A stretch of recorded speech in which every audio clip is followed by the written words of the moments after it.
He was formerly the Director General of the DRDO and has received one of the highest civilian honors of the country, the Padma Bhushan. Sir is respected widely for publishing multiple papers on defense research, etc., technology, and has spoken widely on the topic. And we're glad to have you on the show today. Thank you so much for being with us. It's a delight having you here. Um, So I want to start by talking to you a bit about a technology that's probably the most discussed in our generation, artificial intelligence, virtual reality. So I want to understand from a scientist perspective who's been in the field for the past 30, 40 years, how do you see these technologies affecting our daily life, artificial intelligence in the next 10 years? And also, how do you see this affecting our military technology and our data research on both the fronts? Yeah, I think there are about 12 major disruptive technologies which are emerging on the scene. Artificial intelligence is one among them, and it is associated with many other technologies like machine learning, data analytics, and all related to big data and so on. All of them have got tremendous impact both on the civilian sector as well as on the military sector. As far as the disruption is concerned, it will bring huge disruption in the economy. It has been told that a thing like artificial intelligence embedded with what we call as the mobility, e-mobility, or what we call as the broadband mobility and our own internet and all that. All put together, they will have a huge impact on the global economy to the tune of about $10 trillion. As far as the military is concerned, artificial intelligence and machine learning, they are the best sources for decision support system for military today. And it will play a major role in the activity of one of the major activities for the armed forces is surveillance, aerial surveillance, ground-based surveillance, any surveillance. So drones are being used today, besides, of course, the aircrafts fitted with radar and EW systems and all that. But since AI is now coming in, whatever used to be an aggressive mode in which we used to try and do a lot of backroom analysis, all this will go away and it will be embedded in the operating software where you should be able to do much better predictions and things like that. So surveillance is one area. Another area for the military is going to be benefited hugely by this is the cyber security, because cyber security is another major warfare which is emerging today, because everybody is on the digital platform. We are a digital society today, so military is also having huge why military, even in the civil sector you have the requirement of cyber security today. So it is AI which is going to play a major role, and along with AI will come the quantum computing, which will completely change the scenario of the quantum, that is the cryptanalysis and the cryptography and so on. We can also use today AI for predicting the enemy behavior, because we have a huge database emerging both from the social media as well as from the military channels. If we apply the AI techniques, we will be able to get a better insight into the behavior of the enemy. We can even predict today what is happening in Galwan, identifying. If we have a huge database from there, we will be in a position to make sure that how they are going to react. And big data for building the autonomous systems, because tomorrow more and more warfare is going to be fought using the autonomous system. The man will of course remain in the loop to some extent, but they'll become more autonomous. I'm expecting that there'll be swarms of robots which will be the soldiers, there'll be swarms of drones which will be acting in the airspace, and they will have a huge input from artificial intelligence, both for collision avoidance and identification of friendly and foe minimum energy path, and these kind of calculations which will be done on board. Now these are all going to be assisted by the artificial intelligence. One of the major things which is required for the army is what we call as the wargaming. Wargaming, flight simulations, pilot training, all of them require today's technology in terms of virtual reality, augmented reality, along with, of course, artificial intelligence, decision support systems, and so on. So these will become more immersive, and you will have much better, like you have seen the cockpit simulators today. You feel as if you are flying an aircraft as you are sitting there, because the entire surroundings are completely put on the virtual platforms, and it is augmented with the reality. So you feel as if you are flying across the countries and things like that. So that will become a much more, I say, potent tool. And we have non-contact warfare, as I was mentioning to you, which will also demand the use of artificial intelligence, VR and AR. One of the things which is very predominantly emerging is, even for the pilots today, we have what is called the helmet mounted displays for the fighter aircraft. Even there, we will not have a static display. We will have a practically running display, which will be very useful. Then, of course, in the civilian sector, you will have an immense utilization of the artificial intelligence and what we call as the big data, deep learning, and so on, machine learning. All of them will have tremendous impact on the manufacturing and the industrial sector. In fact, the entire industry 4.0, which is emerging today, will have nothing but manufacturing robots, smart assistants, automated financial investing, virtual travel booking agents, social media monitoring, inter-team chat tools. All of them in the industrial sector will make a tremendous impact because of that. Another area which will get extremely benefited is the e-health, particularly what you have seen in this pandemic of COVID-19. You had found that we are in a position to reach the treatment to the remotest part in the country today because of the e-health services which are made available. So you can take not only attending to a pandemic kind of a situation, in the peacetime situation, you can do proactive healthcare management. You can have disease mapping, you can have telemedicine. All this will become a major initiative due to the artificial intelligence and e-platforms. Now you have today e-education. Now what is happening today? You are having online classes. I'm sure your university also must be running some online classes for all of you. But there, with the introduction of artificial intelligence, you can make an adaptive education sector. You can customize the education depending upon the needs of the student. All this will be feasible because of the AI and other technologies which are emerging. AI-based tutors will be available, and you'll be able to grade the students using the AI techniques and so on. So that is the e-education.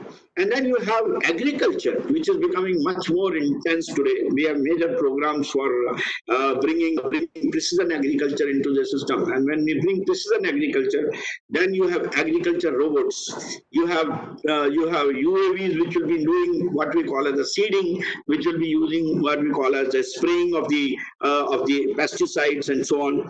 You can have crop and soil monitoring systems, which will use the database and depending upon weather conditions and things like that, using the artificial intelligence technology. Predictive analysis through the machine learning will be part of the agriculture process, which will enhance the productivity, reduce the labor part, and also probably double the income of the farmers. In the transport sector, all of you must have heard about the driverless cars, self-driving vehicles. So self-driving vehicles can perform only if you have the software contained with the AI techniques, and where you can do collision avoidance, you can do safety measures, you can also control based upon the environment, the entire process of driving. Traffic management can be done using the AI. Delay predictions, how long, even today people are able to say, depending upon where the choke points are there, using the AI techniques, how much time you are going to take to travel from a distance, destination 1 to B, 1 to 2. So this will also be applicable for drone technology. So artificial intelligence is an all-encompassing thing which is happening in the technology domain, associated with the big data analytics, deep learning, machine learning. All of them will become an integral part of everyday, whether it is the financial sector, it is the transport sector, education sector, military sector. I think it is going to figure in every walk of our life. So students like you will have to now upgrade your skills in terms of using the artificial intelligence for the tomorrow's software packages, tomorrow's algorithms, tomorrow's variety of things which you intend to do for building the technologies. So no system we should tomorrow be without AI and some of these things. It is one of the most promising area which will be enhancing the economy of the globe. Right, sir. Okay. So, Thank you for that very comprehensive answer. In the past couple of years, we've also seen multiple advancements in the field of ballistic missiles and nuclear technology. Having followed your various statements regarding India's policy about the same, do you feel that possession of such systems by India also propagates the acquisition of the same in other countries, specifically our immediate neighbors in terms of China and Pakistan? This is an oft-repeated, question which has been going on for the last about after the Second World War, when the first nuclear bomb was dropped, and in fact we are now in the same mode today. I think yes, sixth used to be the 6th of August used to be the time. So you have practically at the same time you are asking this question. When the nuclear race started, during the Cold War era, there was an arms race because of both the major superpowers, the Russia and America. They were trying to stockpile nuclear weapons, and that's why many initiatives were taken at that point in time to contain. But till the SALT I treaty took place in 1971, and later on some others, anti-ballistic missile treaty and all that, to contain the proliferation of the nuclear weapons. Now, with the breakup of the Cold War, there is a Stockholm International Peace Research Institution which has been keeping track of who is possessing how many nuclear weapons and so on. And in their yearbook 2020, they have estimated that India possesses the smallest number of nuclear warheads in the South Asian strategic context. Now, you must be wondering why we are keeping the smallest number. Everybody in today's context, when the Cold War is not there, and people have realized that there's no point in stockpiling unnecessarily because it doesn't serve any purpose, because the nuclear weapons are basically used as a deterrence. And for using it as a deterrence, you don't have to have a race that suppose country A has got say 5,000, I should also have 5,000. It is meaningless exercise. What you need to do is you need to stockpile, or any weapon for that matter, not only the nuclear weapons, based upon what is the threat profile and what should be your response in the event if you are attacked by the enemy country. For example, India, when it exploded the nuclear bomb in 1998, and also promulgated its policy and said we are not going to use nuclear weapons of our own. So no first use policy has been introduced. Why did we do that? Because of simply avoiding this race. Because if we start building up and say we are going to use nuclear weapons at any point in time when there is a skirmish or a war, then other country would also like to have equal number of weapons and so on. So today we have said no first use. When you said no first use, now if we are attacked using any kind of a nuclear weapon, then what we will do, we will have a response, and that response will be basically such that it will not, the attacking country will not be able to make any major, after that it cannot come back with an attack. So you will stockpile only to that extent. Now this is the same case whether it is nuclear, as today we know that we have got a nuclear triad. We have both airborne weapons, we have got missile-based weapons, we have got so that is SLBMs, submarine launched nuclear missiles, and we have cruise missiles, ballistic missiles. All of them are being today kept in our arsenal, basically based upon the threat profile, what is likely to happen around our country, whether it is from the east or it is from the west or from where. So all this is basically a function of how do you perceive your threat.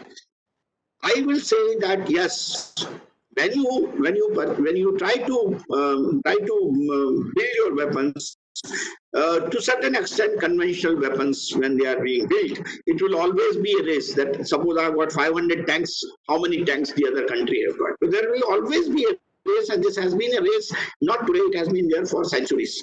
Even from the First World War, even the Second World War, people were saying that, okay, Germans have got so many aircraft now, what we should do, and things like that.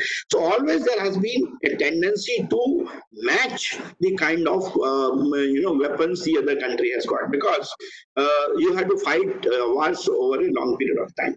But then if you see a full-scale warfare, which will happen, which has not happened since I would say 1965 was the last 71 I would say was the last full-scale warfare.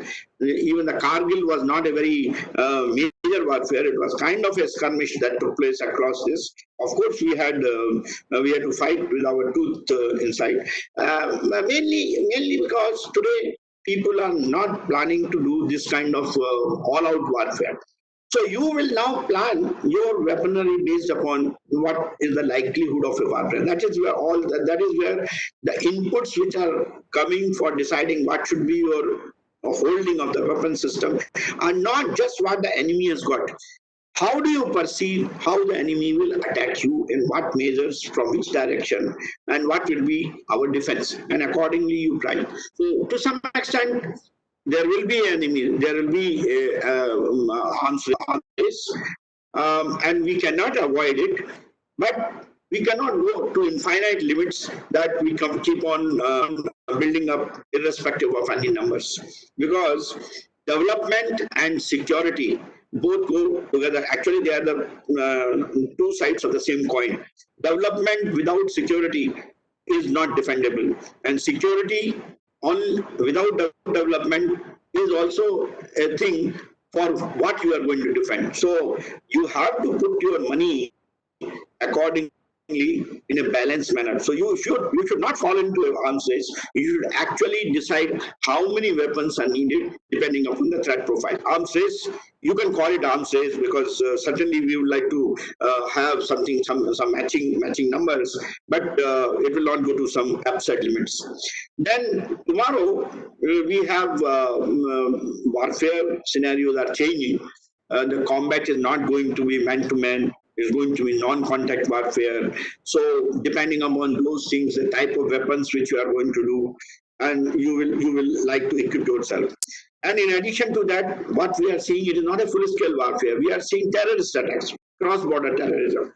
So we will now equip ourselves for that kind of weaponry and equipment, which will help us in fighting the cross-border terrorism. We are full-scale warfare will get prepared. For example, we'll have a number of ballistic missiles, we'll have cruise missiles and things like that.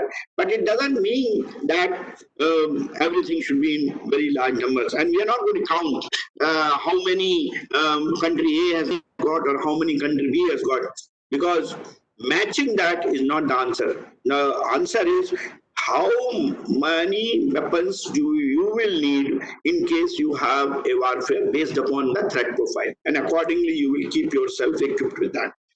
So I would say that arms race is unavoidable, but it does not go to the absurd limits. But certainly we have to keep track of what is the kind of attack profile that I call it threat. I call it, what is the kind of threat profile. Suppose somebody has got a hypersonic missile coming into your system, then I should have the ways and means to counter that. That means I should now build a system which will be in a position to counter a hypersonic missile.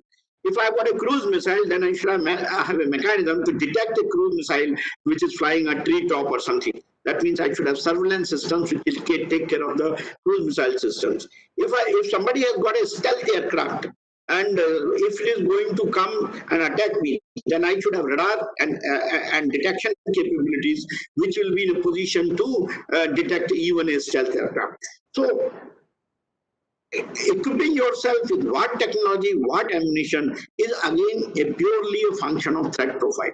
And you can call it arms race, but certainly we have to equip for the defense and offense both, depending upon the kind of technologies the others are using.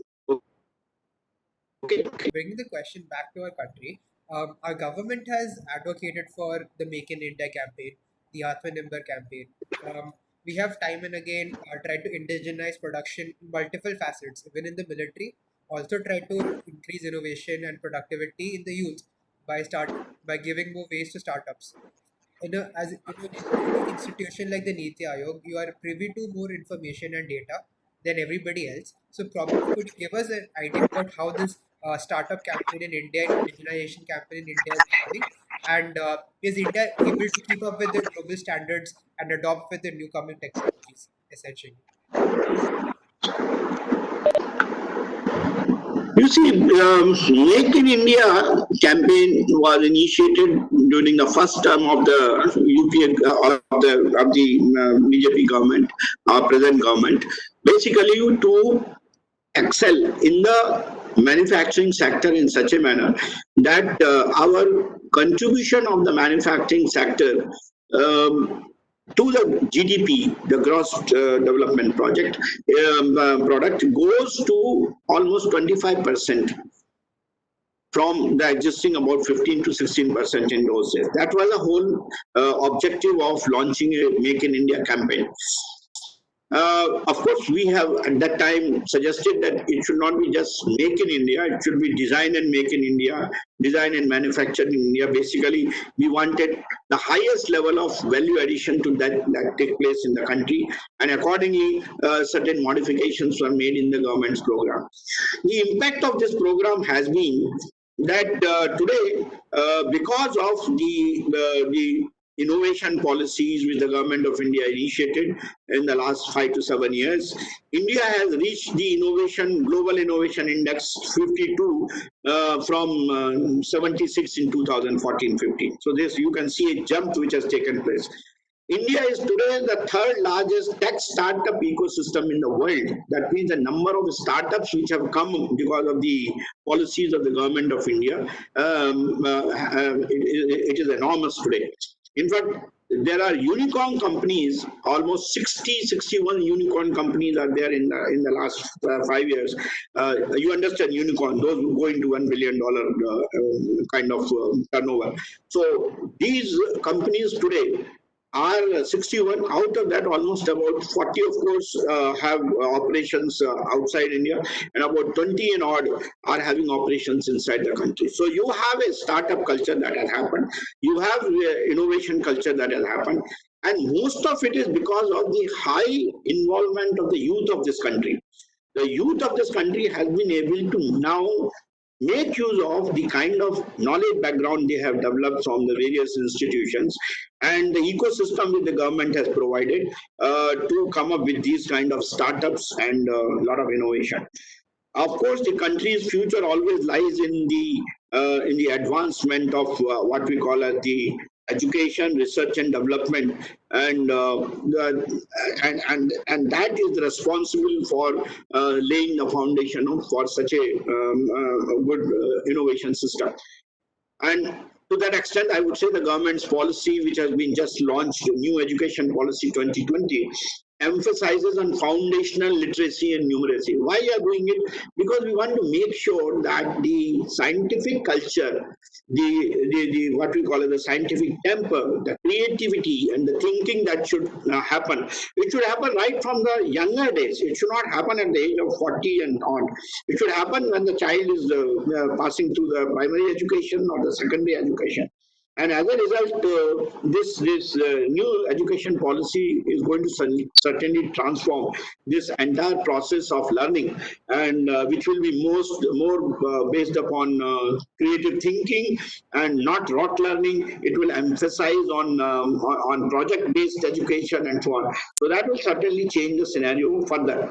In addition to that, government is planning to launch what is called the National Research Foundation, which is going to be created. The budget, it has been announced in the budget I think it was in the last session, and where government is going to put about 10,000 crores as a lump sum money, which will ensure that the research and development, which is the foundation for innovation, is given the necessary resources. A good ecosystem is done, and focus should be on the translational research. Translational research means you should be able to take your knowledge through the innovation cycle into products which are commercially available for the upliftment of the economy of the nation. So that is what is going to happen. So this is another win which is happening. You know that we have today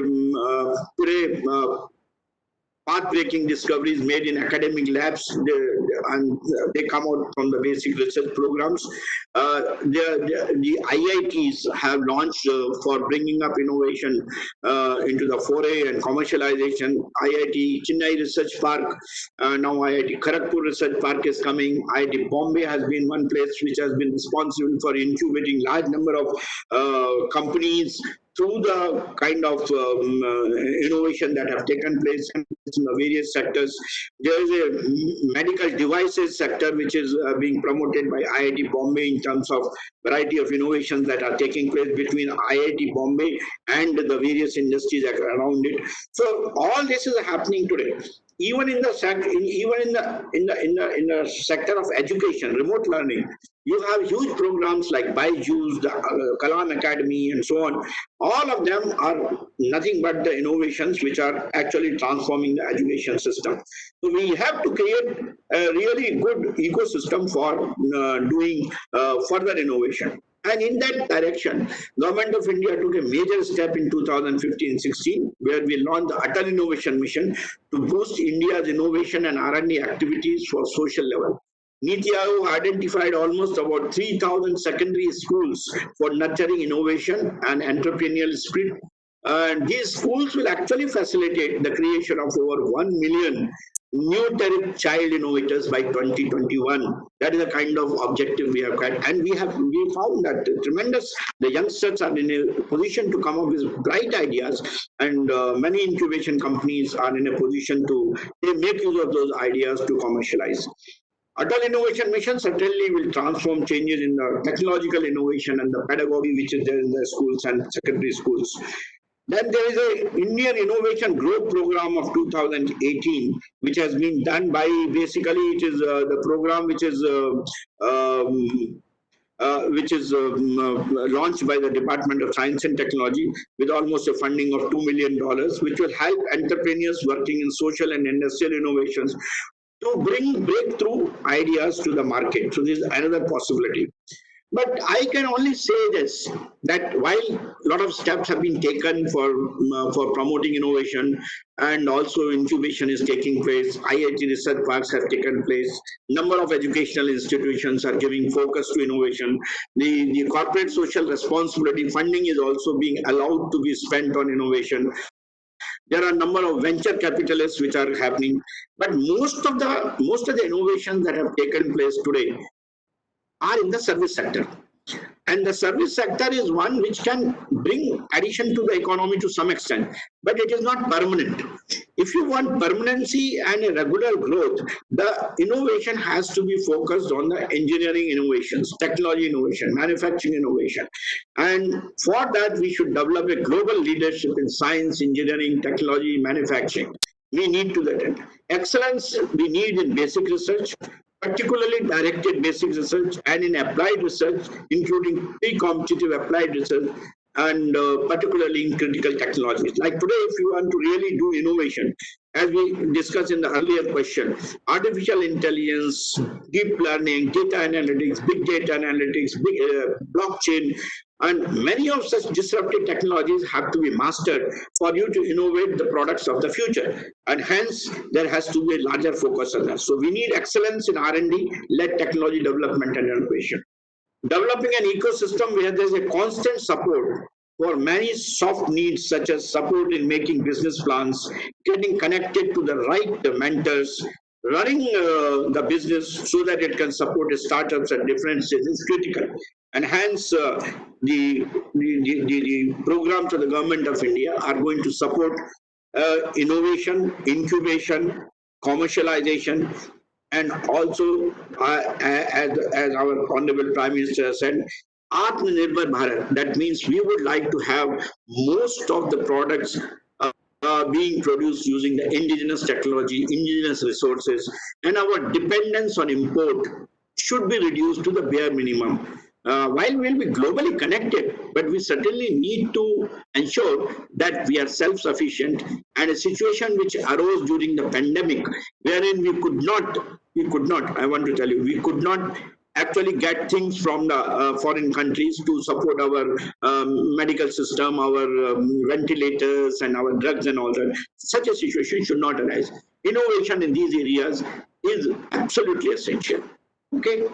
Right. On a slightly different note, sir, across various conferences and meetings, you've continued your strong advocacy for smart villages.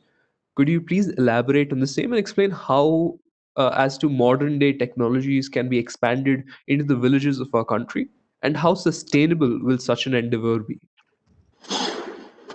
See, this coinage was done by me basically to bring focus on villages when the announcement by the Honorable Prime Minister was for smart cities. You remember when the smart cities were announced, and about 100 smart cities were identified for converting from their present day infrastructure to the smart infrastructure.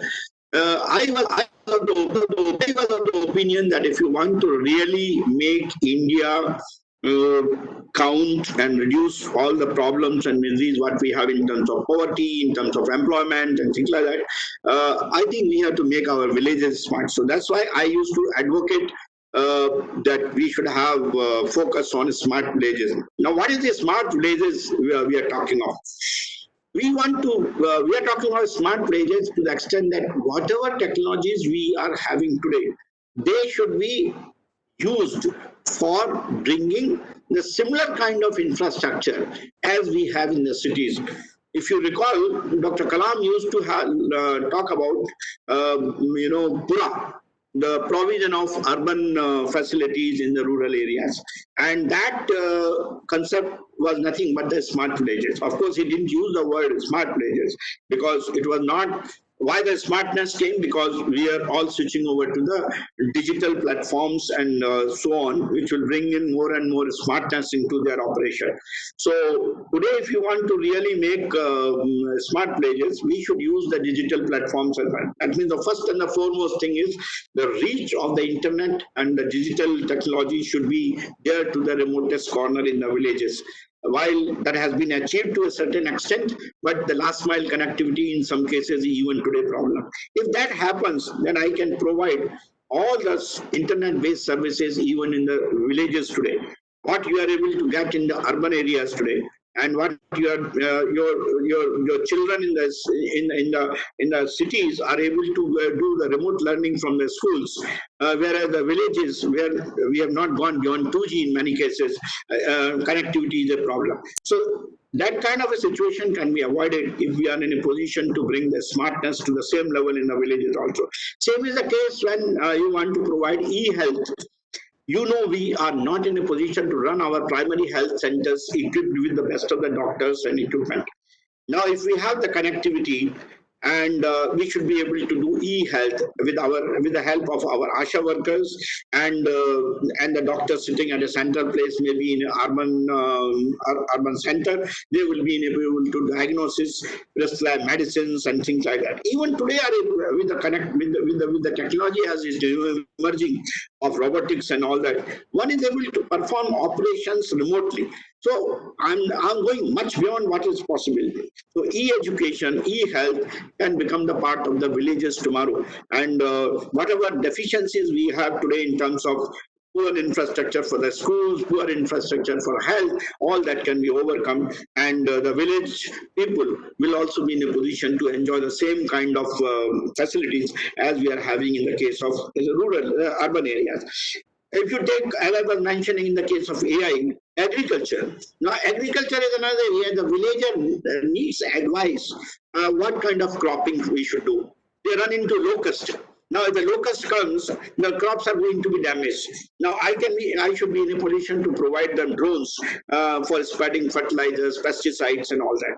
And I should be able to help them to monitor their farms. The soil mapping can be done. So those technologies which are today again available in the urban area, they can be made available so that they become smart agriculture.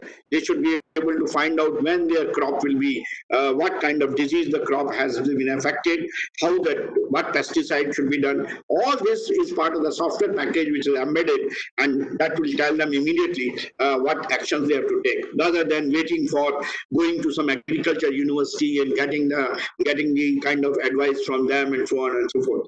Instead of that, the agriculture university should build software which will be working on the e-platform, which the villager will use for attending to his agriculture problems. Same thing is that today our main problem is that the agriculture is related to only production of grains and things and vegetables and fruits and all that. Main thing is we are not taking care of the full supply chain.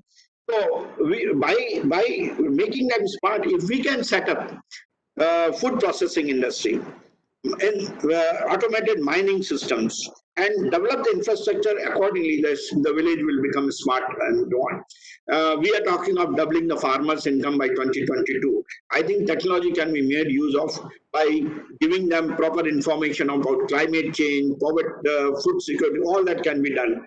Pradhan Mantri Krishi Sinchai Yojana, with the aim of irrigating every Indian farm and improving water use efficiency, can be part of the smart village action plan. Crop insurance schemes which we are providing, again, they can become part of the smart village program. And make mapping of the aquifers which are available in that, because we have a huge problem of irrigation where the water is available, using technology to manage the water demand in the villages for agriculture. And we can also do rural economy by creating skilled jobs in that area. So that will be kind of a smart village, connecting the schools, health system, governance system, panchayats, all of them through the e-platform will bring in the required, And energy is a major problem in the rural areas. So decentralized renewable electricity, rooftop solars, biomass-based energy solutions, if we can integrate all of them in the villages, I think the village will become self-sufficient. They will not depend upon energy supply from the urban areas. So smartness can come by using the modern day technologies and solving the problem of health, education, agriculture, energy, transportation, all of them we can solve. And even the infrastructure we can build using the smart technologies. For example, the village roads which we are using today, they can be the cheap roads, but more lasting, using the kind of technologies which are emerging, where even the used plastics are being used today for laying the roads.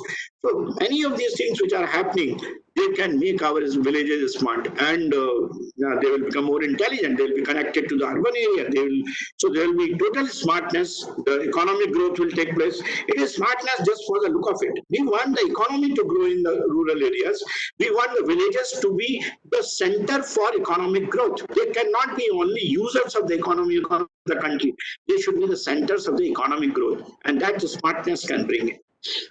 Okay. On the note that, so if you could just share a little guidance and a little advice for the students who are currently graduating the batch of 21, could you probably share just a 1 minute or 2 minutes, in 2 minutes, if you could just share some advice on how we can prepare better? See, after this pandemic, or during this pandemic, I think COVID-19 has really changed the entire system of our society. Today we are working in a new normal. This new normal is basically is going to change our style of working, our style of living, our style of education. One thing that students will have is today that you should accept the fact that you will be exposed to hybrid learning. You will have online systems and you will also have classroom systems in future. So we should make use of this hybrid learning process as much as possible, and hence you should, both the teachers and the students have to get geared up for it. Second thing is the kind of whatever research development or the innovation you are doing, they should be kept in mind. They should be focused towards the kind of disasters which are emerging over the last 15-20 years. One among them has been the attack of the various viruses. We have seen Ebola virus, we have a Zika virus, we are now seeing Corona. That means there is to be a focus should change to biomedical sciences, biotechnologies and things like that, and medical equipment, medical devices, because that is going to be the major requirement as far as the country is concerned. Third one is all the projects which you are going to take should be able to deliver goods in minimum time with minimum cost, because we are likely to run into fiscal issues because the country hasn't had much of economic growth. In fact, we are shrinking by about 4 to 5% as far as our economy is concerned. So we are going to have fiscal problems in the years to come. Maybe 21 and 22 will be hard times. So investments will be coming from the government and from other sectors, but always there will be a shortage of liquidity. So in a situation like that, there should be enough effort to control the expenditure and also provide outputs with the minimum cost and the minimum